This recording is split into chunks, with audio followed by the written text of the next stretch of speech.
السلام عليكم ورحمة الله وبركاته. أول ما نبدأ كلامنا نبدأ بسم الله والصلاة والسلام على رسول الله، اللهم صل وسلم وبارك عليه.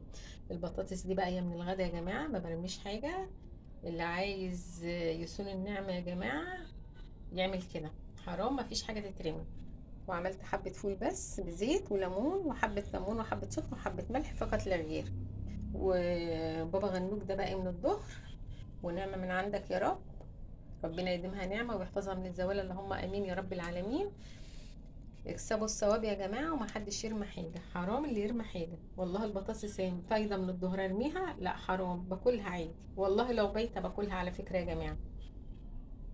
عشان ربنا يبارك في القرش بتاعنا ويبارك لنا في كل حاجة والله. وحاجة حلوة هي جميلة بألف هنا وشفا يا رب للي هياكل واكل ايه كده. ونعمة من عندك يا رب.